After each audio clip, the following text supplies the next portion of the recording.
Okay. All right. Awesome. Thank you, Luna, for CCing me once again.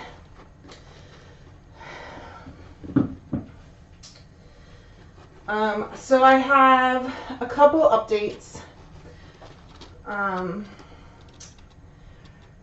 Carson has 3 different departments who are caring for him right now. He has internal med, who are the primary team. That's his primary doctor who's looking after him is internal med.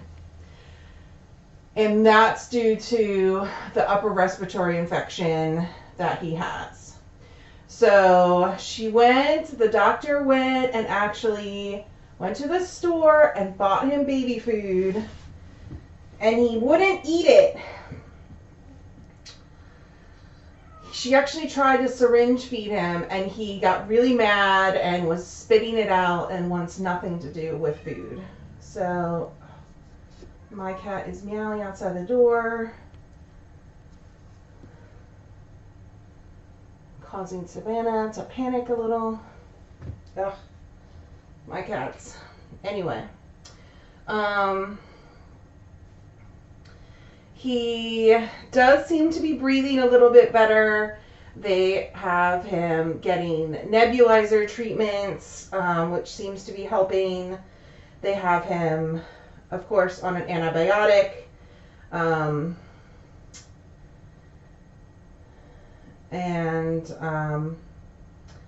They will consider doing an off-label anti-nausea med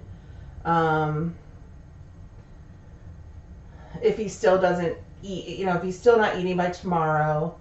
Then they'll try the anti-nausea med. It's just not approved for young kittens, so they really don't want to use it yet. They've been taking his glucose on a regular basis, and that's remained normal. So, he's not crashing from lack of sugar or nutrients. Which, of course, if that happened, they would take other measures. So for that reason, they haven't yet, considered doing it, but that's certainly in a back pocket. So that's good news. It seems like he is improving. They just don't want to send him home until he's eating and he's gotten his appetite back. So that's the main thing that we're rooting for him to get discharged. Ophthalmology took a look at him. They believe that the watery eyes and the inflamed eyes that are going on are due to herpes virus, which makes sense with them having this sort of prolonged upper respiratory infections, and how they have been coming back even after we've completed treatment. So he's on from the regular team of doctors who had seen him. He's been on some eye drops, some antibiotic eye drops, and they're going to add an antiviral to it, which, as we've experienced with the antivirals, we've had experience here. Jill's, talked about her experience with using antiviral drops. They get compounded, and they're very pricey, but it's kind of a pain. I don't know if they compound directly at Penn or if they have to order out to get them, but it's definitely not the easiest medication to get. So hopefully they're able to they have connections and everything to get him on that pretty quickly. But it sounds like, these guys might struggle with some herpes flare-ups, very similar to the sidekicks, unfortunately. Last thing is, he saw the cardiology team. They performed an echocardiogram on him, and we do have a diagnosis. So he has what's called VSD. I could never tell you what the full name of it is, but it's very commonly called VSD. It's the situation where there's a hole in his heart. So there's a hole that goes from the right side of his heart to the left side of his heart. So every time the heart beats, there's extra blood that whooshes over to the wrong side of the heart. Extra blood from that whoosh, will go down to the lungs. So this is not, when it comes to heart defects, VSD is one of the more common ones. By itself, there's nothing necessarily wrong, there's nothing harmful necessarily about it just by itself. But what happens is over time, the heart has to pump harder because it's losing blood every time it pumps. It doesn't get like a full amount of blood, because it has this hole. So it has to pump harder in order to get the same amount of blood through the heart. So what happens is the heart then starts developing, starts growing. So we've already seen with the images of an enlarged heart, we've already seen that his heart is responding, which, that's a little concerning because he is still so young. Usually you don't start to see changes like that until, a couple months later. And there is some thickening of his aorta, which is, again, another side effect of this. You end up seeing muscles get thick and, get muscular and that sort of thing. So I forget whether it was Flapjack or Bugs that had this, but one of them had VSD. And the reality is that, he won't live a rich old life. He's not going to be 15 years old. That's the reality.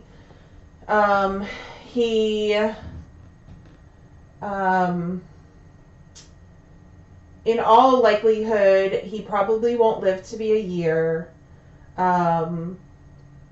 What happens is that, the more severe the problem, the longer it persists, the higher chance that he goes into heart failure.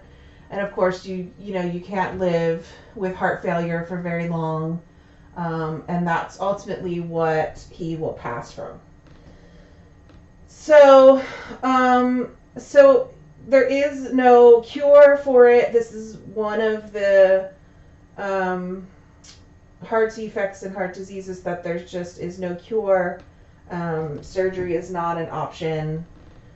We went through all of this, when we had either Bugs or Flapjack. There's just no answer for it. There's no fix for it.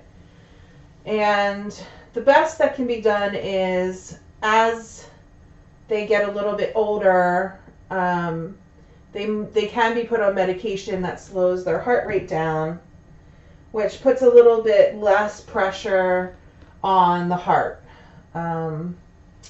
It doesn't have to pump as hard when the heart rate slows down.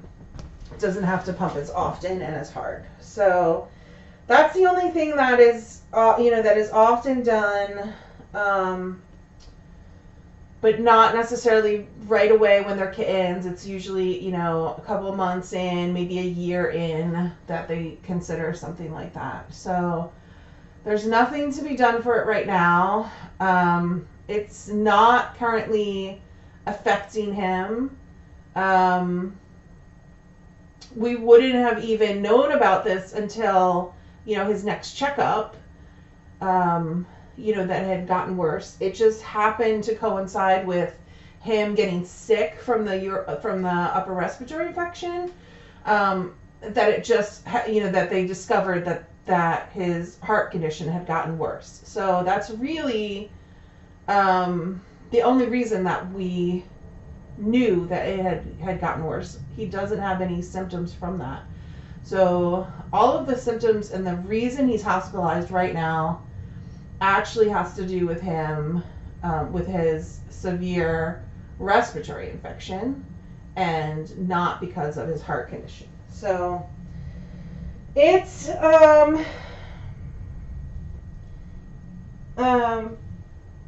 was it bugs that had it? I guess you guys probably told me.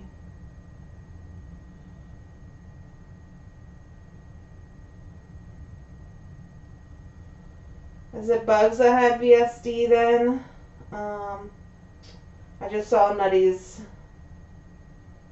comment. Yeah, so, when we adopted them out, we had warned their adopters the same thing, that, in all likelihood, they won't live to be even a year. But, while they're living, they deserve to have this, full kitten life. And now they're still living, and they're still, okay, so it's bugs, yeah. So yeah, I mean, it's just a thing that you can't predict when they would go into heart failure. It's different for every kitten and cat. So we just got to make his life as wonderful as possible during the time that he's here. And I know this is not the news that we wanted to hear. And it is upsetting. It's okay to be upset. But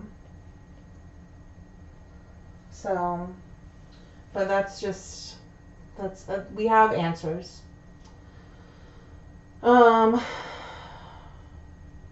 So if he starts eating tomorrow, he can get discharged tomorrow.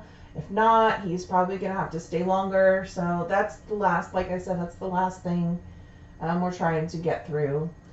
And when he comes back here, after he gets, so there's no reason to think that he won't get discharged in the next day or two. There's no reason that we know of other than an upper respiratory issue for not eating. I expect that he'll be back here in the next day or two. He doesn't have any limitations. He doesn't need to, play softer. He can be just as rowdy as he's always been. In fact, that'll be a good sign if he's nice and rowdy. But, we don't need to restrict him from doing anything or being active. He just gets to be, a full, playful kitten for as long as he can.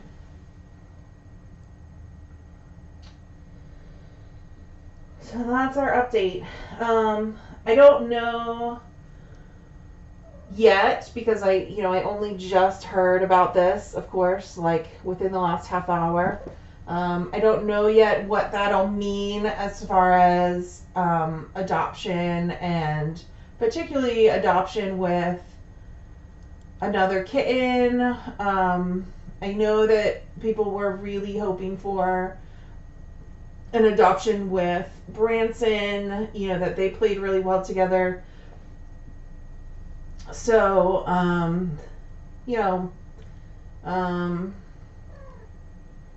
we'll see. We'll see what that means. I just need to think about it more, and kind of think about what it looks like to adopt him. We adopted Bugs and Flapjack by themselves. We didn't require them to be adopted with other pets because they were special needs, and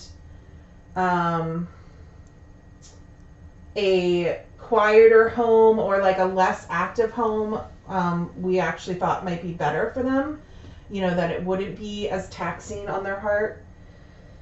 So we actually purposefully adopted them into without another kitten.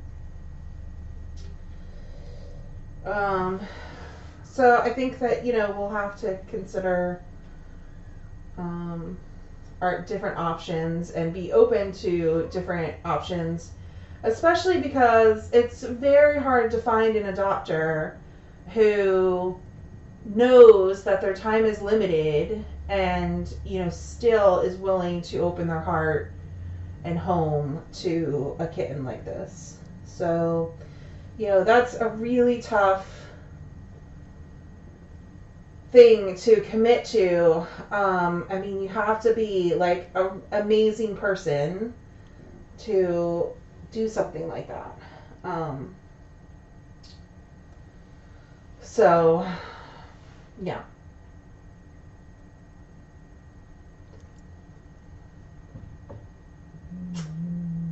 So we'll see what happens. But that's my update.